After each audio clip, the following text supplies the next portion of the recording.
being successful in your business necessarily means thinking differently from how you've been thinking before and how other people are thinking too.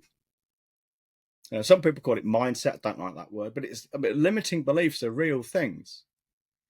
And pumpkin thinking, you put a pumpkin in a jar as a baby and it won't grow any bigger or a different shape from the jar it's in. Well, the internet and your social life and your family and your friends, they are the jar. And you're like the pumpkin in the jar.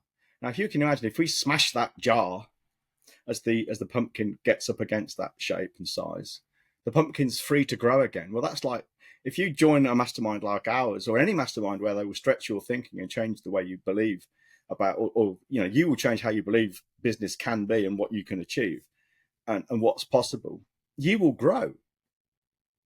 Yeah. Like the pumpkin. It's not difficult. Well, it is difficult to do, but it's not a difficult concept to understand. I suppose what we're saying, we then almost have to address the inverse. And I'm thinking about someone we both know quite well here. You've also got to be really careful that the masterminds that you join in, when you're trying to move away from perhaps one group of friends, one group of opinions to another, whether that's friends, masterminds, or whatever, you've really got to be careful about what they're saying as well, because they might have sold you a better jar, but it's really hard to evaluate the size of the jar once you're in there. Yes. So, for example, the example I'm thinking about, really, now I'll tell you who it is after because I'm not going to make it obvious. Really smart guys. Built a very successful, sustainable, premium business with waiting lists, all off the back of things such as direct mail, proper sales meetings, robust, old school direct response marketing principles. They've recently gone and found a jar they like the look of, and they've plopped their pumpkin in there. And although they've historically really struggled to make get any traction with social media, they now believe that social media is again the way forward, despite failing on it for the last 2 years. Is this the person who dropped a lot of money on pay-per-click advertising? Yes. Oh, I know you mean. Yeah. Well. Yeah. So beware of false jars. Yeah, beware of false gods. There is one God, only one God, no God but me. But it is true, and it's seductive because we keep knocking social media, but we are going to do that because 80/20 is alive and kicking in the world. And of all the things to me which hold businesses back right now, social media is one of the most pernicious influences. I mean, the influence of social media, what they do, has always been the case. We've always had limiting social circles, family and friends. But now with social media, that circle has grown exponentially to potentially hundreds, if not thousands, of people whom you say they're connections, but effectively they're strangers on the internet. But they still have this pressure. So it's nothing fundamentally has changed. It's just got bigger, right? Yeah. And so social media it can be one of your best friends as business because we do okay with social media. We get us constant, we do very well, but we will do better without it, and that's in progress.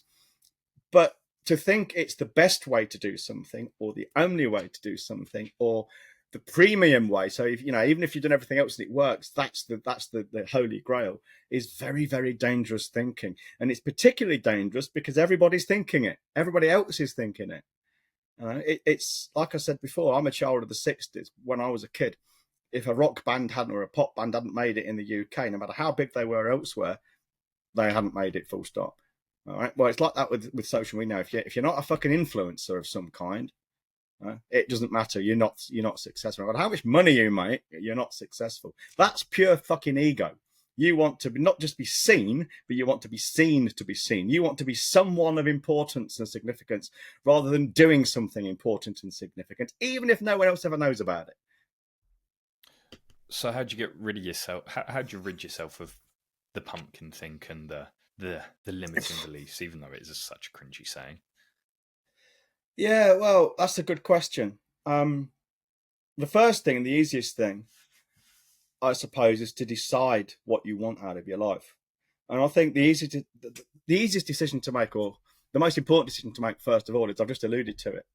Ask yourself a very simple question: do you want to be someone of significance? Meaning, you want to be famous, you want to be seen to be a certain someone, you want to play a part, you want to be popular, or would you be happy doing something of significance, which is important, and no one ever knows about it but you? Which of those two would you go for? Fame and fortune, or quiet fortune? Now, I know a lot of people won't go for quiet fortune. They want the notoriety. They want the popularity. That they want to be the big I am. Often these days at the cost of lower revenues. I personally, I don't care about being famous. I just I want to be rich. You know, I'm rich and famous. No, rich, yes. Famous, I don't. I'm indifferent to it. You know. So that's the first thing I would say to people: decide, what do you want to be? Popular or successful? If you have to be one or the other, you could possibly be both, but let's not. I don't want to go down that route. If you had to be one, which one? And if it's popular, well, I don't think we can help you. If it's successful, we certainly can. Really easy one, but read more. Oh, fucking hell, yeah. Read more, and write more. Read more and write more. Read, then write. Read, then write. If someone's gone to the trouble of writing a book, they've thought deeply about that particular subject. They're going to be, they would have, that thinking deeply would have opened up more opportunities to them, because all of a sudden they can see more opportunities because they understand the concepts far more deeply. You can essentially steal that knowledge that they've probably had to work years for as little as £5. And you get to explore the minds of some of the greatest thinkers on the planet. And you get to hear the stories of some of the greatest action takers.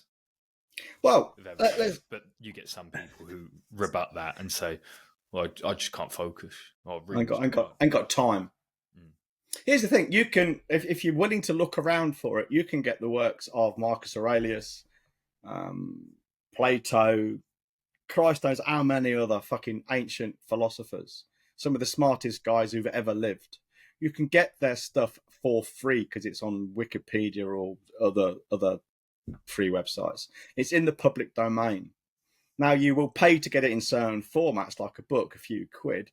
And there's an app on your phone called Stoic Bible, which basically just sucks the data down off these places. It's a curation app, but it's all free, and their advice is timeless, but people won't read it. Oh, I ain't got time, you know. Got time to watch soap operas, go on social media, get out of the pub, all that kind of shit. They've got all the time in the world to fucking doom scroll on Instagram and TikTok. They've got all the time to do that, but they haven't got time to read a deep philosophical work and improve their minds. Well, choices plus actions equal consequences every single fucking time.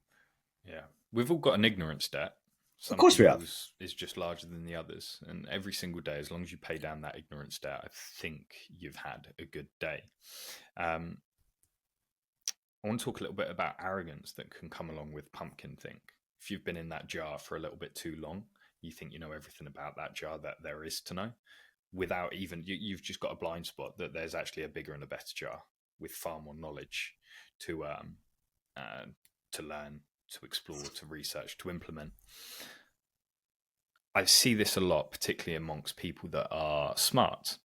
They feel like they know everything, but they feel like they're missing something.